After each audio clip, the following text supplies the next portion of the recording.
Toute notre vie semble changer, surtout au début, si on choisit de croire ou non en Dieu. C'est-à-dire en fonction de si on croit ou pas que la vérité est du côté de nos rêves ou si elle est du côté de nos espérances. Croire en Dieu, c'est croire que l'essentiel de mes désirs les plus forts, seront satisfaits, voire même bénéficient d'une garantie de satisfaction.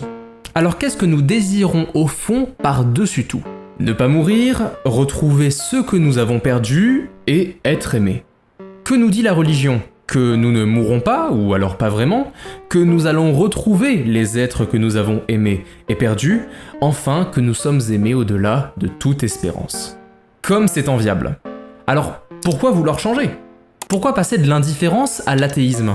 Pour cela, je ne vais pas vous citer d'autres sources pour l'instant que ma propre expérience. Parce que, encore enfant seul dans sa chambre, sans écran pour se ramollir l'esprit, j'avais des livres. Et parmi ces livres d'histoire, de bande dessinée, de genres divers que je lisais le soir, se trouvait une Bible. Et croyez-moi sur parole, le premier livre que j'ai lu en entier, c'est la Bible.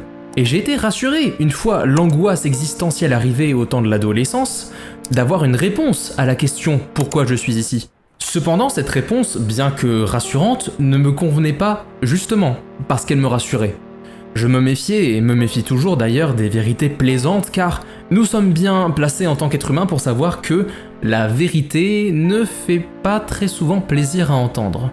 Ou plus précisément que ce qui nous fait plaisir à entendre est souvent mensonger. Alors, j'ai laissé, pour répondre à cette insatisfaction, les espérances qui étaient les miennes d'un possible salut en faveur d'un profond désespoir.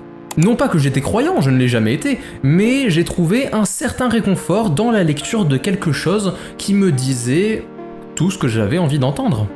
Réconfort absurde, nous sommes d'accord, parce que ne voulant pas m'inscrire dans une religion, dans la logique de ce livre, je me plaçais dans le camp des damnés. Mais ce sentiment d'apaisement était là. Et quelle ne fut pas ma douleur quand je me suis rendu compte que les morts meurent vraiment, qu'une fois partis, je ne les reverrai plus jamais et qu'à la fin de ma vie, quand tous mes proches seront partis, personne ne m'aimera au-delà de toute espérance. En effet, c'est dur. C'est dur et cette constatation que je n'avais pour autant jamais occultée m'a fait réaliser quelque chose de crucial. J'étais dans l'illusion et j'ai fait le choix d'en sortir. Le choix conscient de la désillusion. C'est ce que je considère toujours aujourd'hui comme mon tout premier acte philosophique dans l'existence. J'avais tout pour être heureux et j'ai choisi de ne plus l'être, en tout cas sur l'instant, pour être sûr et de source sûre du côté de la vérité. En effet, j'ai vécu la quête spirituelle avec cet avantage sur les convertis tardifs de l'avoir commencé à l'enfance. J'étais donc complètement ignorant, comme je le suis toujours, mais sans a priori. Je suis rentré dans une église, je me suis agenouillé devant l'autel car je croyais savoir que c'était la procédure, et j'ai demandé à Dieu que s'il existait, et surtout s'il m'aimait, qu'il se montre. Car en tant qu'enfant, je n'avais pas plus de raison que croire aux dieux chrétiens que à Thor ou aux esprits de la forêt par exemple. 2 ans sont alors passés, et je me suis rendu dans cette même église, j'ai regardé le Christ, et sans un mot, même dans mon esprit, je me suis rendu compte que Dieu, s'il existait, ne s'intéressait pas à moi. Et j'ai laissé tomber ma quête spirituelle. Sa conclusion était venue et elle est restée la même jusqu'à maintenant. Il n'y a rien.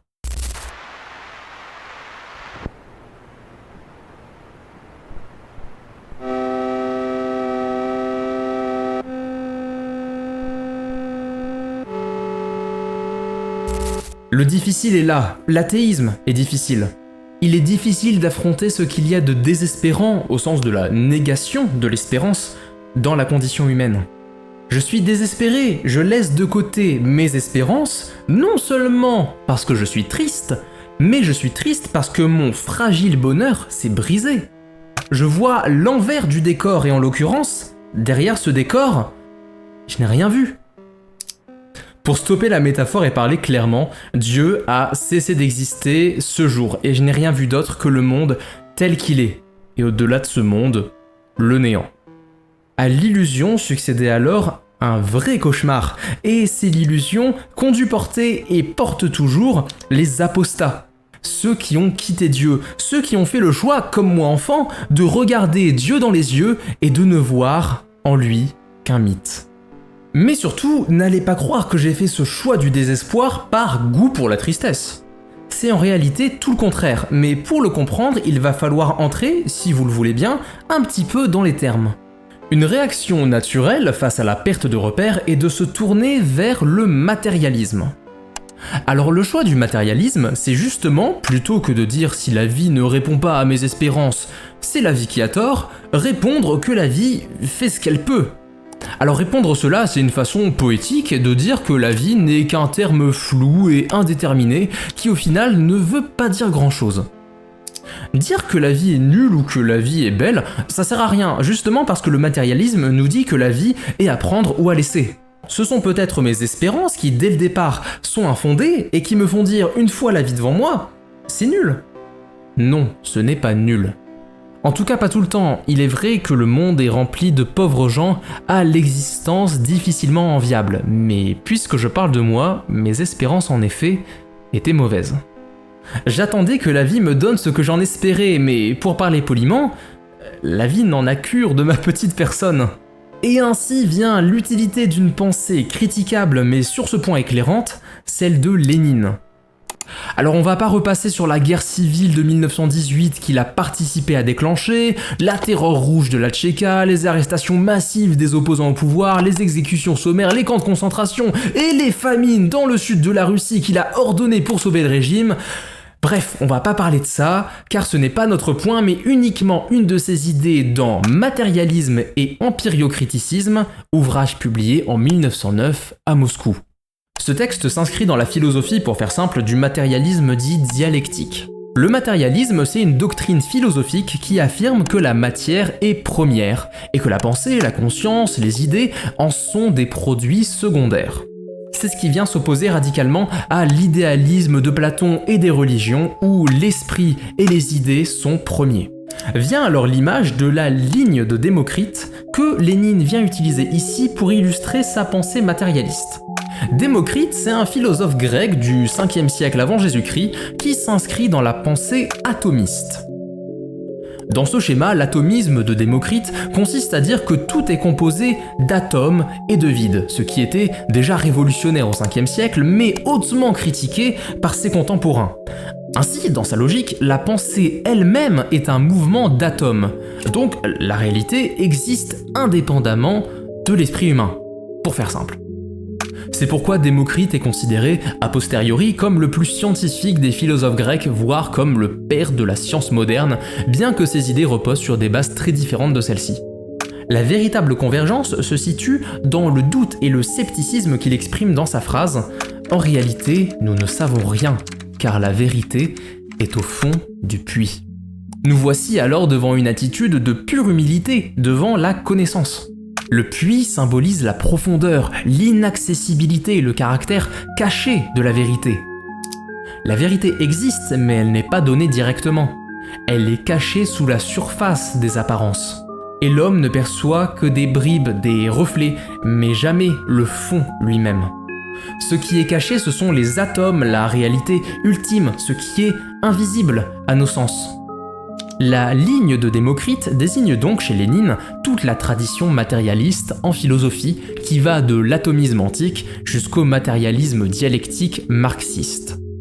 Elle s'oppose, comme on l'avait dit, à la ligne de Platon qui symbolise la tradition idéaliste qui ira de lui jusqu'à Hegel par exemple.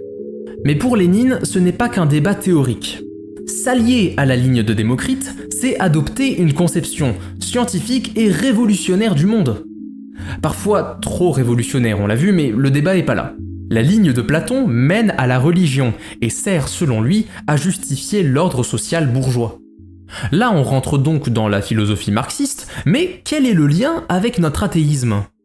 Eh bien, l'image de la ligne de Démocrite, selon Lénine, c'est ce mouvement qui consiste à choisir ce monde réel, celui-ci, ce monde matériel, d'où le mot de matérialisme, qui consiste à penser qu'il n'y a pas d'autre vie que celle-ci, qu'il n'y a rien à attendre de la mort, et qu'il n'y a pas d'espérance ultime.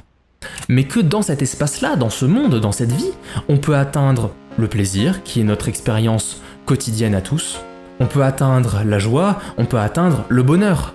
Et c'est ce que dit la tradition philosophique matérialiste avec Démocrite, Épicure et rationaliste avec Spinoza.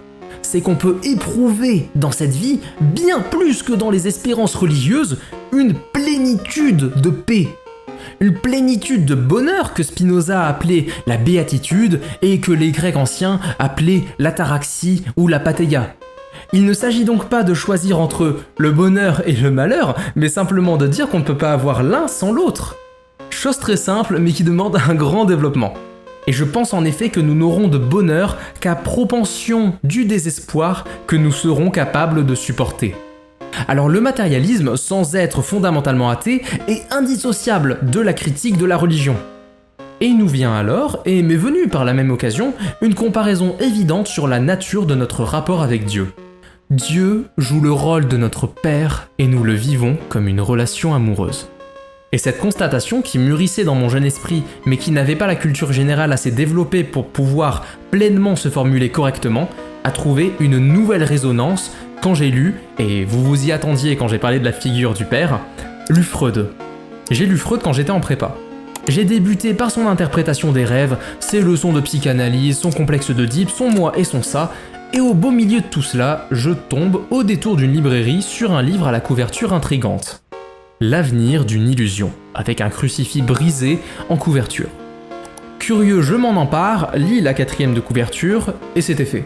Je le ramène chez moi et ressens une des plus belles émotions du monde qu'on expérimente par la lecture. Penser quelque chose de si complexe qu'on n'arrive pas à le retranscrire par les mots, et lire de la plume d'un total inconnu les mots exacts qui traversent notre esprit depuis un temps déjà, et je me suis dit que je n'étais pas complètement idiot. Alors que disait ce livre, L'avenir d'une illusion ? Publié en 1927, cet extrait consistait à comprendre 3 dimensions essentielles de la croyance. L'origine psychologique de la religion, sa fonction sociale et les perspectives d'avenir qu'elle ouvre ou ferme à l'humanité. Alors premièrement, pour définir de quoi on parle, il s'agit de définir ce qu'est une illusion. Freud nous dit avec énormément de justesse qu'une illusion, c'est une pensée dérivée des désirs humains. Se faire des illusions, comme on dit, c'est croire vrai ce qu'on désire, ce qu'on espère, et comme on dit familièrement, prendre ses désirs pour la réalité. Et à nouveau, que désirons-nous ? Ne pas mourir, être infiniment aimé, et que nous dit la religion ? Ne vous en faites pas, tous vos désirs seront réalisés puisqu'ils sont vrais.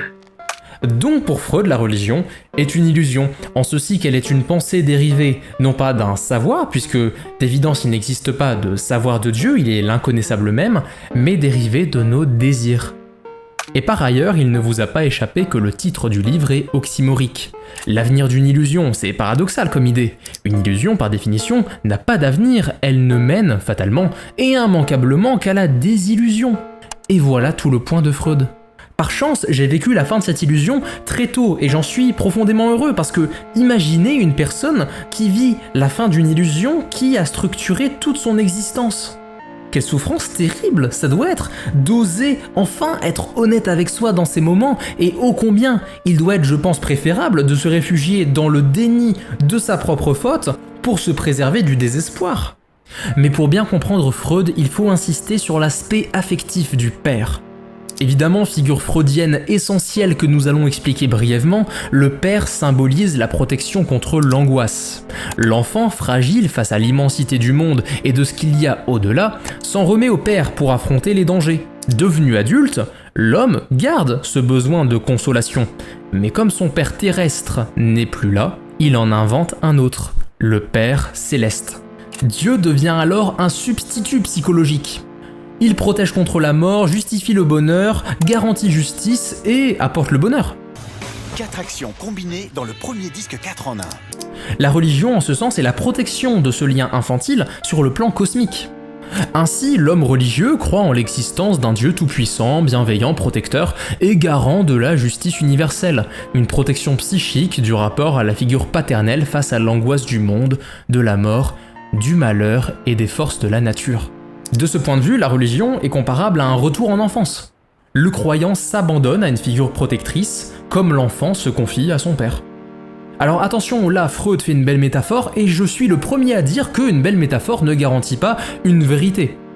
Cependant ici on va cesser de stagner sur le domaine de la métaphore et rentrer dans le concret. Bon, je sais, le concret quand on est dans la psychanalyse, c'est quand même quelque chose d'abstrait, mais on va tenter de le faire quand même. Il ne faut pas non plus oublier que chez Freud, le père est une figure ambivalente. Dans le complexe d'Oedipe, le père est celui qui interdit le désir de la mère et menace l'enfant de castration. Cela signifie que le père est à la fois celui qui protège, celui qui interdit et celui qui menace. C'est pourquoi la représentation de Dieu dans l'histoire oscille entre un Dieu d'amour, protecteur, bienveillant, comme dans le Nouveau Testament, et un Dieu terrible, vengeur, justicier, comme dans l'Ancien. Cette ambivalence traduit la dualité psychique du rapport au père. Mais si la religion se maintient depuis des millénaires, c'est qu'elle ne joue pas seulement un rôle psychologique individuel. Elle a aussi une fonction sociale et politique, et on va insister sur ce point. La religion a longtemps servi à maintenir la cohésion des sociétés humaines. En promettant des récompenses dans l'au-delà et des châtiments pour les transgresseurs, elle a imposé une forme de discipline aux instincts. Elle a permis de contenir la violence et de fonder les règles morales là où l'autorité politique était encore insuffisante. Il est toujours plus agréable pour le croyant de se dire que les méchants seront punis et les gentils récompensés. Comme le disait l'écrivain et académicien Jean d'Ormesson, je crois que c'est un philosophe espagnol qui s'appelle Unamuno qui disait « Peut-être que croire en Dieu, c'est tout simplement espérer qu'il existe. » Eh bien, j'espère qu'il existe. Vous savez pourquoi? Parce que s'il n'existe pas, la vie est quand même trop dure. Que ce soit toujours les mêmes qui gagnent, que ce soit toujours ceux qui sont les plus brutaux, les plus dissimulés ou les plus habiles qui l'emportent sur les plus honnêtes et les plus modestes. Si vraiment c'est ça la vie, c'est vraiment dur, alors il vaut mieux espérer qu'il y a quelque chose. En ces quelques mots, il résume toute la pensée religieuse. Même si ce que je pense est faux, je préfère y croire parce que je suis plus heureux avec que sans. C'est, je crois, une des seules personnes à avoir tenu un tel propos, et c'est ce que je trouve le plus fascinant chez l'être humain. C'est qu'il est capable de voir la supercherie, et tout de même choisir de rester où il est, parce que l'illusion est plus belle que la réalité. Et cela, je trouve que peu de gens sont capables d'arriver à un tel niveau d'honnêteté avec eux-mêmes et avec leur propre conscience. Freud espère que l'humanité saura un jour dépasser cette dépendance au père, faisant office, comme il le dit, de béquille. Sortir de la religion, c'est en quelque sorte arriver à faire du vélo sans les petits trous. Comme un enfant doit couper le cordon et se détacher de ses parents pour devenir adulte, l'humanité doit se détacher de son Père céleste pour arriver à la raison scientifique, à la vérité. Mais il reconnaît aussi que ce détachement est particulièrement difficile. La nostalgie du père reste forte car elle correspond à un besoin psychologique universel, celui d'avoir un garant de sens et de protection. L'homme aura toujours besoin de consolation, de protection et de sens. La science, dit-il, est dure car elle ne promet pas de bonheur absolu, mais simplement et seulement une compréhension du réel.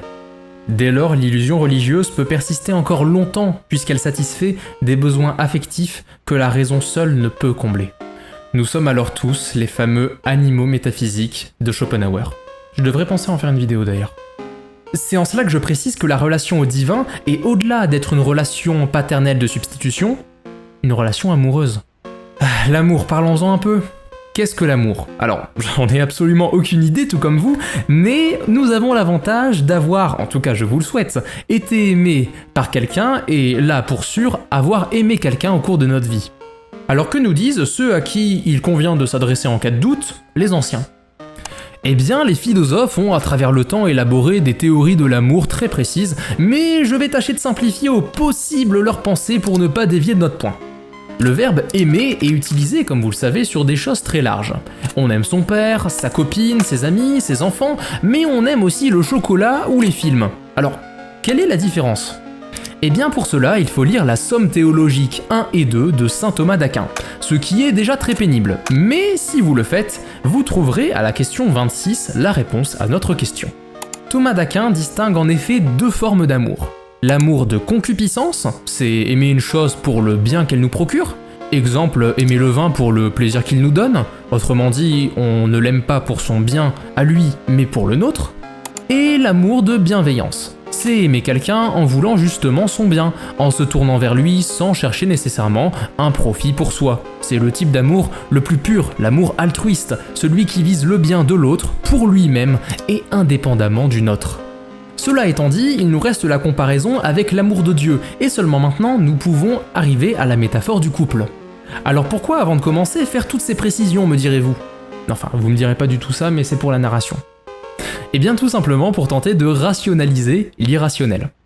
Le choix de croire, si nous pouvons parler de choix, est profondément irrationnel, comme nous le disait notre ami Kierkegaard dans Crainte et Tremblement, car il nécessite un saut dans l'inconnu, ce qu'il appelle le saut dans la foi. Ce saut, il est hors de question que je le fasse, pour la simple et bonne raison que Kierkegaard admet qu'il est incohérent de le faire, et qu'il s'agit, comme le disait 2 siècles avant lui Blaise Pascal, d'une raison du cœur que la raison elle-même ne connaît point. Bref, c'est pas demain la veille que je deviendrai religieux, il me semble. Voilà tout le point de mon athéisme et de sa naissance. Alors mon point, que je ne cesse de repousser, est simple. Combien de couples se sont déchirés sur les rêves que chacun des 2 partenaires se faisait de l'autre et de l'amour ? Combien de femmes n'arrivent pas à pardonner à leur mari de ne pas être le prince charmant qu'on leur avait vendu et qu'elles avaient espéré jeune fille ? Et enfin, combien de maris n'arrivent pas à pardonner à leur femme d'être quoi ? Eh bien très exactement d'être ce qu'elles sont, et non pas l'idéal qu'ils s'étaient forgé d'elles. On dit qu'il faut aimer les gens tels qu'ils sont. Oui, il n'y a pas d'autre solution. Il faut aimer les gens tels qu'ils sont, ou ne pas les aimer. Si vous aimez les gens tels qu'ils ne sont pas, ce ne sont pas eux que vous aimez, ce sont vos espérances. Et vous n'allez cesser de leur reprocher de ne pas correspondre à ce que vous attendez de vos espérances. Être religieux aujourd'hui, mais comme il l'a toujours été, c'est considérer que la vérité est déjà connue puisqu'elle est révélée. C'est donc soumettre la liberté de son esprit à un corps de doctrine constitué indépendamment de tout examen. Et c'est vrai qu'en ce sens, en tant que rationaliste, en tant que libre penseur, non pas au sens étroit que le mot a parfois, mais au sens littéral, je refuse que ma pensée accorde sa confiance à quelque vérité prétendument révélée que ce soit. Et c'est là-dessus que je veux conclure ma prise de parole. Il se pourrait que la vérité fût triste. Magnifique phrase d'Ernest Renan qui signifie que quand on essaye de voir ce qui peut être la vérité, puisque je ne la connais pas plus que les autres mais que j'essaye tout comme eux de me diriger et d'orienter ma pensée vers ce qui me paraît et ce que je crois vrai, je ne dois pas tenir compte de mes espérances. Et c'est là que réside le travail philosophique, et je peux enfin répondre à la question que j'ai mis l'entièreté de la vidéo à formuler. Est-il préférable de confronter une vérité déplaisante à un agréable mensonge ? Eh bien oui, 1000 fois oui, rien ne prouve que la vérité correspond à ce que j'espère. L'espérance n'est pas un argument, et c'est ce que signifie l'athéisme. Voici le fardeau de l'athée, accepter l'horreur. Accepter l'horreur puisque le monde tel que nous le connaissons, la vie telle que nous la connaissons, ne sont pas atroces, mais comportent des atrocités. Il y a des maux dont les hommes sont responsables comme les guerres, mais aussi beaucoup d'horreurs dont ils ne sont pas responsables. Les cataclysmes, les maladies, la souffrance des enfants. Alors avant de rentrer dans ce qui nous dépasse, soyons clairs. Les tentatives des religions d'expliquer le mal sont, à mon sens, infructueuses et, je le pense, profondément malhonnêtes. Alors je n'examinerai ici aucun argument qui tenterait de justifier la souffrance dans le monde parce que ça me donne la nausée. Les réactions de Swann devant un cheval mort et d'Ivan et Alyosha Karamazov devant un enfant battu valent 1000 mots. En l'occurrence, 200 mots pour Proust et 600 mots chez Dostoïevski. Comment, devant un enfant qui souffre, devant un enfant qui meurt, devant la mère de cet enfant, comment oser célébrer la bonté et la toute-puissance de Dieu et les merveilles de sa création ? Je ne parlerai pas ici des hypothèses tentant de redéfinir la nature de Dieu, comme celle d'Hans Jonas dans Le concept de Dieu après Auschwitz. Ce sont des textes louables, mais nous pouvons nous en passer ici. Croire en Dieu, croire en un Dieu d'amour et tout-puissant, c'est tolérer l'intolérable. Et c'est donc renier, me semble-t-il, le devoir de compassion avec ceux qui sont dans l'horreur. Alors j'ai choisi le gai désespoir, l'heureuse désillusion. La vie telle qu'elle est, avec ses difficultés, avec son lot d'horreur parfois, mais aussi avec ses plaisirs, avec ses joies, avec ses amours, d'accepter et d'aimer la vie telle qu'elle est plutôt que d'en espérer une autre. Afin de bien vivre ce désespoir même, il ne s'agit pas de s'autoflageller et de se faire souffrir au nom de la vérité, mais simplement d'espérer un peu moins et d'aimer un peu plus. Surtout maintenant que nous savons qui aimer. Merci de m'avoir écouté, c'était Mathis, et on se retrouve très vite pour un nouvel entretien philosophique. A plus! Mais il y a un problème qui est insoluble, c'est le problème du mal. Le problème du mal est insoluble, évidemment. À Auschwitz, ça posait de nouveau le problème de Dieu. Dieu peut-il survivre à Auschwitz ? Et donc, c'est très difficile. Tout ce que je peux faire, c'est dire que j'espère qu'il y a quelque chose.